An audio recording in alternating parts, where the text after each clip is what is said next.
They say the dead can't speak. But my Aunt's will did exactly that. We all gathered in her old mountain estate, 5 family members who hadn't been in the same room in over a decade. There was no warm welcome, no shared grief, just cold stares and tighter smiles. Each of us had our reasons for coming, and none of them were pure. Some wanted closure. Most wanted cash. I just wanted answers. Because 10 years ago, my cousin Elijah vanished during a freak lab accident in this very house, and no one ever talked about it again. Aunt Mason was a brilliant but eccentric scientist. She never forgave the family for what happened to Elijah. She stopped coming to holidays, stopped sending birthday cards. She lived alone in her remote estate, surrounded by locked rooms, old journals, and rumors. Until 2 weeks ago, when she was found dead in her private lab, no signs of foul play. Just gone. Like Elijah. But it was her will that turned grief into terror. It wasn't about dividing assets or naming a beneficiary. Number. Her will was a riddle. A game. A test. To the family that buried the truth. One of you watched him die. One of you lied. Solve the riddle. Or live with what you've done. That's what the envelope said. And now, here we are. Locked in her house by legal agreement, monitored by hidden cameras, cut off from the outside world for 7 days. We each received a sealed envelope. Inside mine, a single key. And a line that still haunts me. Not all ghosts are dead, Charlotte. Some just wait for someone brave enough to look. So tell me, what would you do if your family's inheritance came with a death riddle, a surveillance system, and a decade-old secret no one wanted to revisit? Because I didn't come here for money. I came to find out why Elijah never came back. And why, all these years later, I'm starting to think he never really left. My name is Charlotte Pierce. I'm 29 years old, a high school science teacher from Tacoma, Washington, and the official disappointment of the Pierce family. That's not self-pity. It's just a fact. While the rest of my relatives chased power, prestige, or just plain money, I chose a different path that didn't impress them. I've never run a startup. Never held a TED Talk. Never sat at the adult table during Christmas dinner. But there was one person in the family who never made me feel small. Aunt Mason. She was my father's sister, a brilliant engineer, turned independent researcher who left academia in her 30s to pursue projects of greater consequence, as she put it. What those projects were exactly, nobody knew. She was secretive, stubborn, and completely uninterested in public recognition. To the family, she was the weirdo recluse. To me, she was a lighthouse. When I was 13 and failing chemistry, she drove 3 hours to show me the periodic table as a story instead of a chart. When I said I wanted to be a teacher, she didn't laugh. She just nodded and said, "Good. We need fewer salesmen and more people who tell the truth." But everything changed the year Elijah vanished. He was the youngest cousin, just 16. Quiet, smart, a little awkward, but kind. That summer, Mason had invited several of us to visit her estate, what she called a retreat for curious minds. Elijah stayed longer than the rest, and then one day, he was just gone. The official story was an accident, a lab malfunction, a fire. No body, no funeral, just endless silence and a family too eager to move on. But Aunt Mason didn't.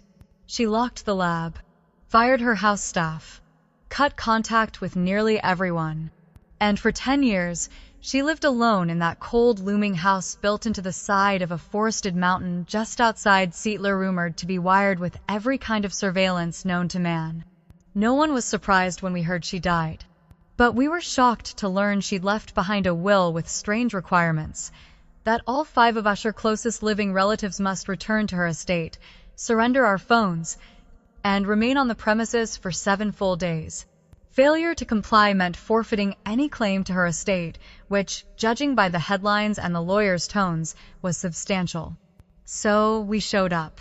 Me, my mother Jill, a woman who believes denial is a virtue. My older brother Henry, ex-Marine, now a real estate shark with more lawsuits than friends.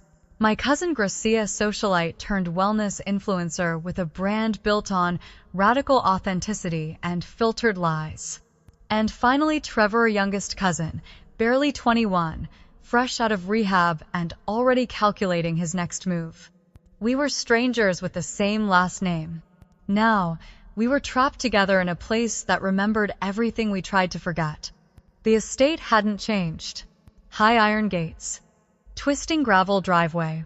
The house itself 3 stories of dark wood and steel, like something grown out of the mountain itself. Cold, quiet, watching. And waiting.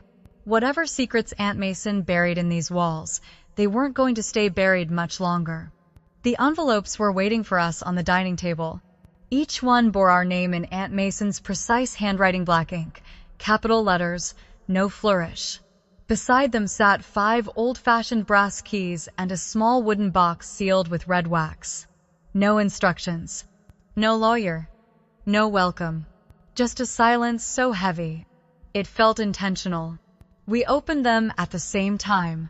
My letter was short, only 4 lines, typed in the same cold font Mason used in her lab notes. Where what's unseen leaves lasting scars. Where silence hums through concrete bars. Where breath is held and time stands still. Unlock the truth. Against your will. Beneath the riddle was a note. You will find your room.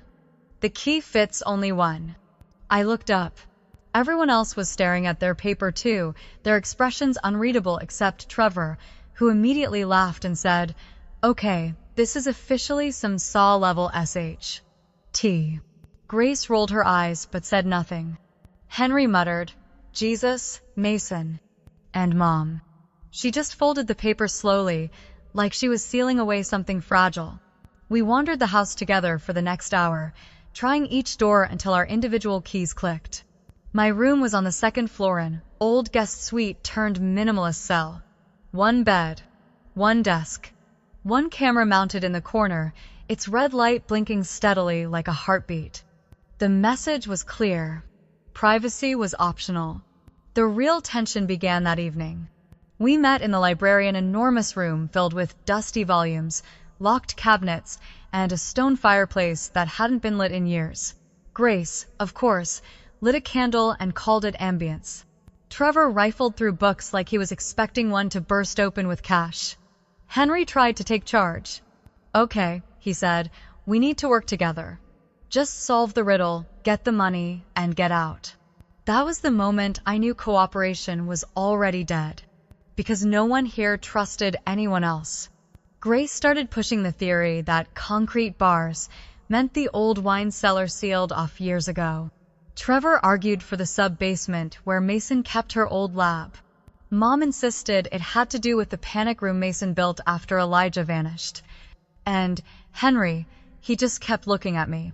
"Don't suppose you know where she kept her notes?" he asked, casually. I said nothing. He smiled. "Didn't think so." We split up. Alone again, I returned to my room and began examining my surroundings more closely. The riddle repeated in my head, line by line. Scars, silence, breath, time. I wasn't looking for a metaphor. I was looking for a place that fit all 4. Then it hit me. The sensory deprivation tank. Aunt Mason had one installed years ago, a sealed chamber in her lab used for neurological isolation experiments. Soundproof, lightproof, timeless. And terrifying. If the riddle was leading us to where truth had been locked away, then that tank might be where this whole thing started. Or where it could finally end. But I wasn't going in alone. Not yet. Because the truth wasn't just buried in this house. It was walking around it, wearing familiar faces. Smiling. Lying. Waiting. By the second night, the house had changed. Not physically. The rooms were still the same. The lights still flickered in the hallway near the east wing. The wind still groaned against the old window panes like it had a story to tell. But the air? The energy? It was different. Something had shifted. Dinner was quiet. Too quiet. Grace didn't ask anyone to bless the food, which she usually did, performatively, for Instagram. Trevor wasn't cracking jokes anymore. Even Henry's sarcastic jabs had disappeared. We ate in near silence, forks scraping plates, glasses clinking, the occasional cough or sigh breaking through like static on a dead radio station. Then, out of nowhere, Grace said it. "I know one of you went into the lab last night." Every head turned. "I saw footprints," she continued. "Mud on the tile. The lab door was locked again this morning, but someone definitely opened it." Trevor raised his hands like he was surrendering. "Wasn't me. I stayed in my room. I've got the snack wrappers to prove it."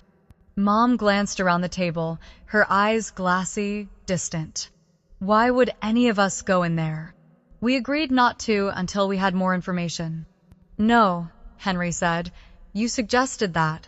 No one agreed. Silence. Then Grace narrowed her eyes at me. "You've always been close with Mason. You think she didn't leave you some kind of shortcut?" I stared back. Calm. Controlled. But something inside me clenched. "You think she trusted me enough to let me bypass her entire game?" I said softly. "If she did, I wouldn't still be here." Grace shrugged. "Or maybe you're here to watch us struggle." It was absurd. But in this house, absurdity had power. After dinner, everyone scattered. And that's when the whispers started, quiet conversations in hallways, doors that clicked shut just as I turned a corner, glances held too long or not at all. It felt like the house was crawling with invisible threads, tying lies to suspicion, suspicion to fear. That night, I heard footsteps outside my door. Slow, hesitant. Then a knock.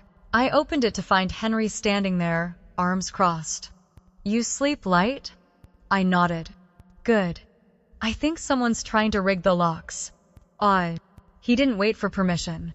Just walked in, closed the door behind him, and scanned the ceiling until he spotted the blinking red light of the camera.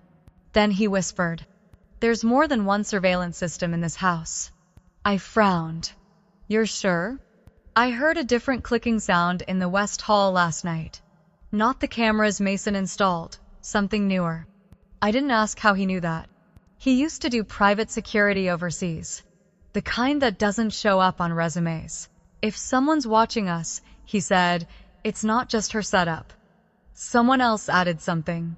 "Why?" Henry looked me dead in the eye. "Because someone here is trying to erase their tracks, or make sure someone else doesn't talk."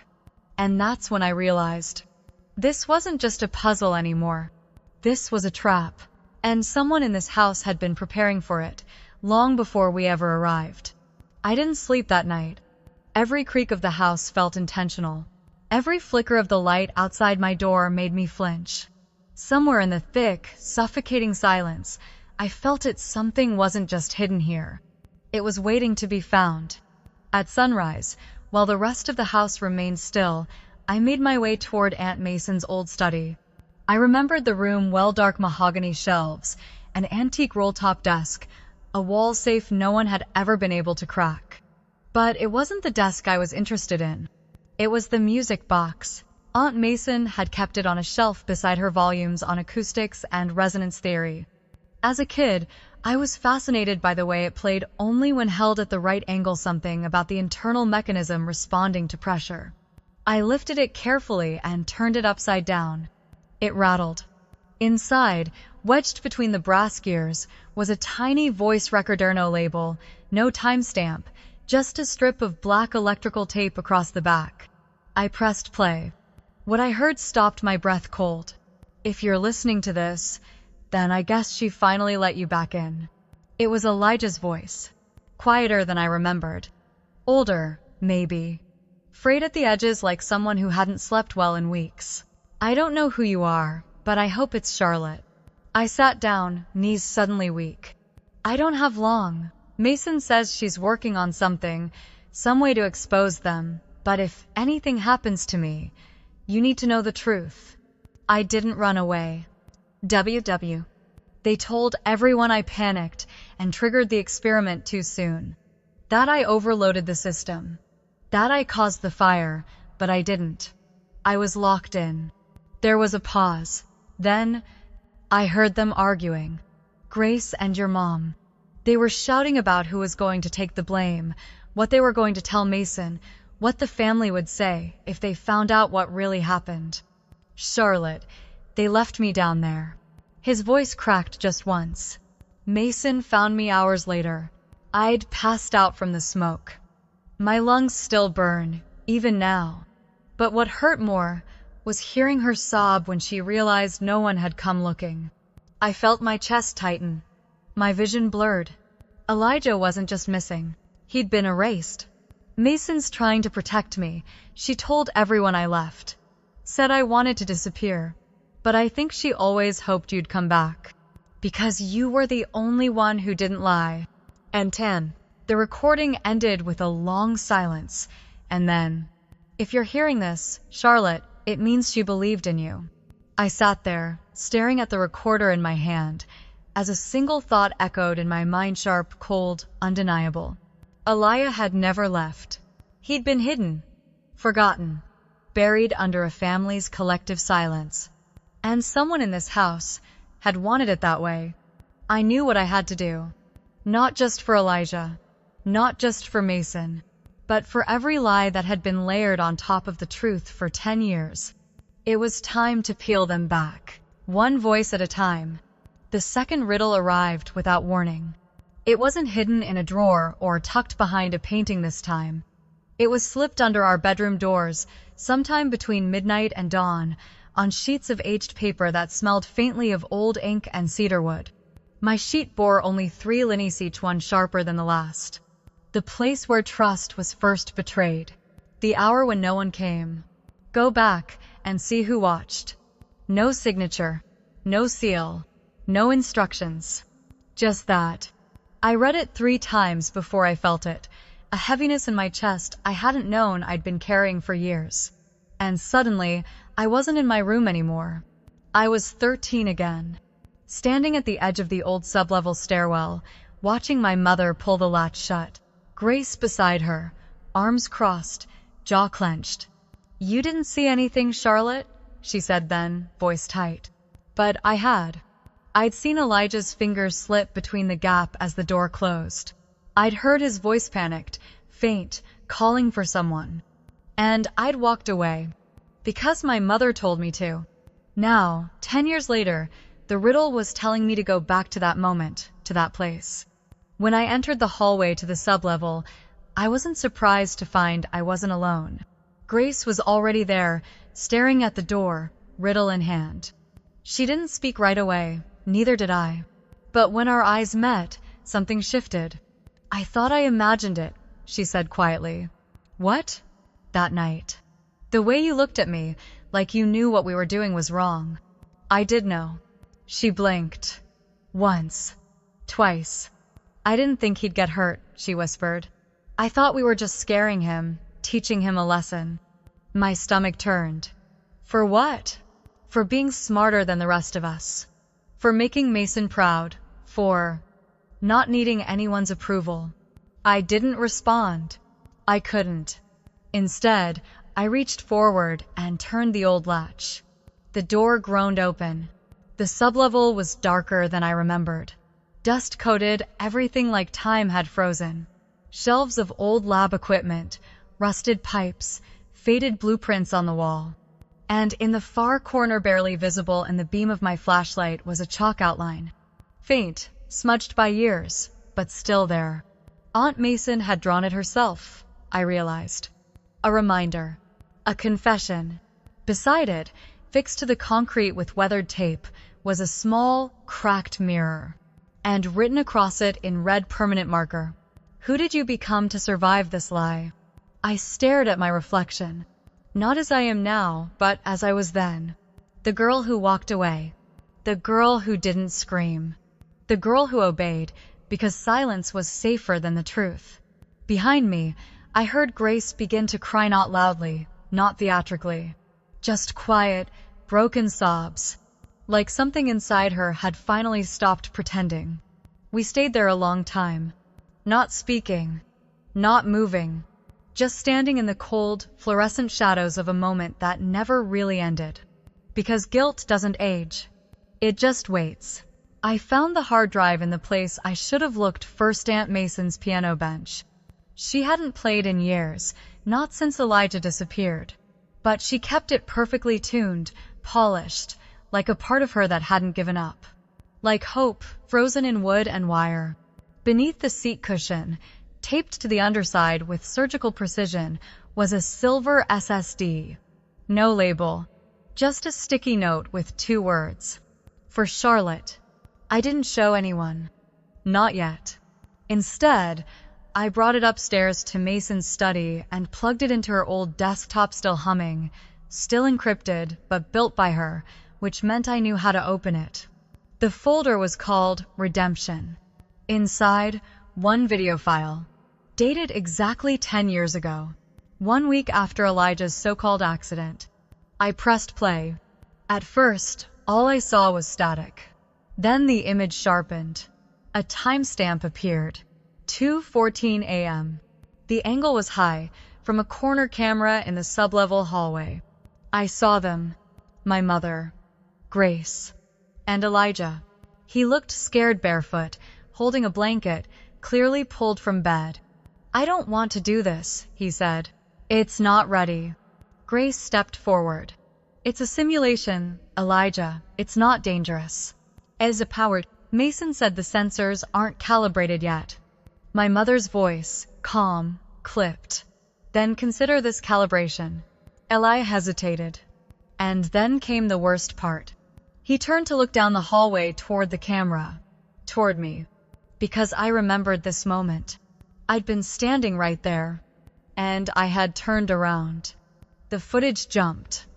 A loud metallic sound, then chaos. Sparks, smoke, Elijah coughing. A door slammed shut, Grace and my mother running without looking back. The timestamp ended at 2:16 a.m. The video cut to black. I sat frozen. Tears burned behind my eyes, but I didn't let them fall. I couldn't. Not yet. I copied the file to a clean flash drive and walked straight to the library, where the others had gathered for what was supposed to be a status update. Trevor was half asleep in a chair. Henry pacing. Grace pretending to read. Mom, distant, detached. I plugged the drive into the smart television and hit play. No warning. No explanation. Just truth. The footage spoke louder than any accusation ever could. Grace gasped. Mom went pale. Trevor stared in horror. Henry didn't move at all. When it ended, I turned to face them. "I didn't come here for money," I said. "And I didn't come to protect anyone. I came to find out what happened to Elijah." Silence. Then Henry muttered, "This changes nothing." But Grace snapped. "It changes everything," she said, her voice cracking. "We lied. We left him." Mom shook her head. "You don't understand." "No," I cut in. "We do understand now. He begged you not to make him go in. And you locked the door behind him." Mom didn't cry. She didn't scream. She just collapsed into the chair like her bones had turned to ash.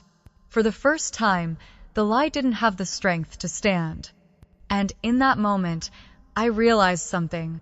Truth doesn't always come with justice, but it always comes with weight. And we were finally starting to feel it. We thought the worst had already happened. We were wrong. 10 minutes after the video ended, the house responded. The lights dimmed. Every speaker in every room clicked on at once, crackling softly like an old radio trying to find its frequency. Then her voice came through. "Aunt Mason, if you're hearing this," she said, "it means the truth has finally surfaced. Congratulations. You've reached the point where silence is no longer an option." The speakers fell quiet again. Then came the second shock. Every screen in the house, televisions, computer monitors, even the old digital display in the kitchen lit up simultaneously. A countdown appeared. 0 hours, 59 minutes, and 58 seconds until public release. Grace gasped. "What the hell is that?" I already knew. I walked over to the nearest screen and tapped a key. The prompt expanded. "Confession broadcast initiated. All cameras live." Internal stream active. External distribution in 60 minutes. My heart pounded. Aunt Mason hadn't just recorded the past. She'd been recording everything since we arrived. There were cameras in the walls, in the corners, behind mirrors. We were inside a house designed not just to hold the truth, but to expose it. Henry slammed his fist against the doorframe. This is blackmail. No, I said. This is accountability. Mom stood slowly, as if each movement cost her something. Turn it off, she said, barely above a whisper. We can deal with this. We're family. All day. No, I replied, looking her directly in the eye. Family doesn't let their children burn. Family doesn't bury the truth. On the main screen, the feed split into 5 quadrants, each camera showing one of us, in real time. A digital signature at the bottom corner of the screen said, streaming to private channels of next of kin, employers, and legal authorities. Grace broke first. I'll talk, she whispered. I'll go live right now. I'll tell the whole truth. End of sick. You'll do it here, I said. Now. She stepped forward, trembling, and faced the nearest camera. Her hands shook as she began. My name is Grace Pierce. 10 years ago, I helped cover up the truth about what happened to my cousin, Elijah. I told myself it was just a mistake, that he'd be fine, that someone else would fix it. I was wrong. I'm sorry.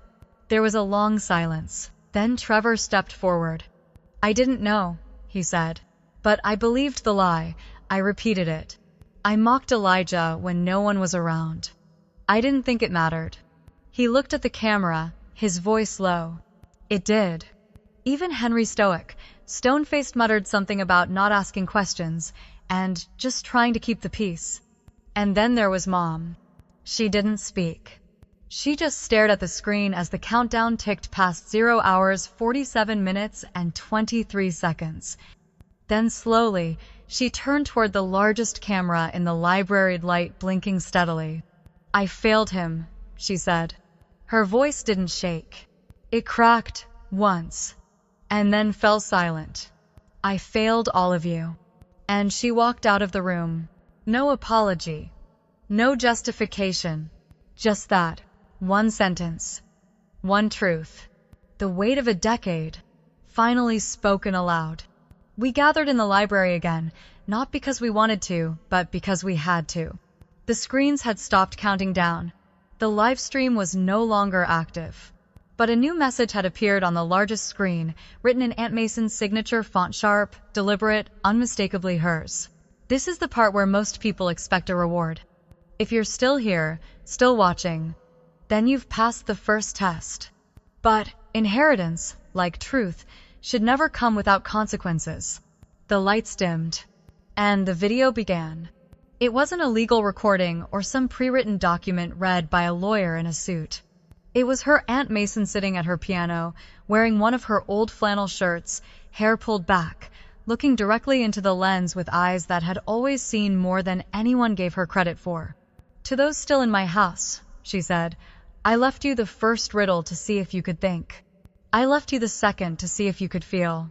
But the third was always the most important. Could you tell the truth when no one else would? She folded her hands. Here is my real will. Devon. One by one. Names appeared on the screen. Grace Pierce. To Grace, I leave 2 things. The deed to the East Vineyard property worth $1.4 million and a condition. You must publicly establish a foundation in Elijah's name. You will run it for 10 years. You will publish every donation, every case, every victory. You will not be anonymous. Your name will always be tied to the truth. Grace covered her mouth, tears already falling. Trevor lang. To Trevor. I leave $250,000 in a rehabilitation trust, not for your body, but your character. The money will be managed by the foundation Grace is tasked to build. You'll work there. If you relapse or disappear, the funds will be revoked. Redemption is earned. I believe you can earn it. Trevor stared blankly, as if still processing what redemption even looked like. Henry Pierce. To Henry, I leave a sealed envelope inside, evidence of a crime you never reported and still think no one knows about. The envelope will remain sealed if you agree to serve as the Foundation's legal counsel pro bono for 5 years. Protect something real for once. Henry didn't speak. He just nodded once, stiffly. Jill Pearsome, mother. To Jill, I leave nothing material. No property. No money. Only this. A mother who protects a lie over a child protects nothing at all. End of 7. If you want peace, you'll find it not in assets, but in accountability. Mom looked away. No protest, no anger, just silence. And finally my name appeared. Charlotte Pierce. To Charlotte, my niece, my mirror. You were the only one who didn't look away. The only one who asked the right questions. I leave you everything else. The house, the lab, the intellectual property, and the rights to tell this story however you choose. But I ask one thing, tell it honestly. And build something with it. Not in my name. In yours. The screen faded to black. No music, no credits. Just the room quiet, heavy, transformed. And in that silence, I understood. This wasn't just a will. It was a map.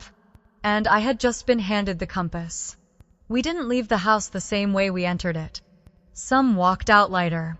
Others dragged guilt like a shadow that refused to shrink in daylight. But all of you's very last one walked out changed.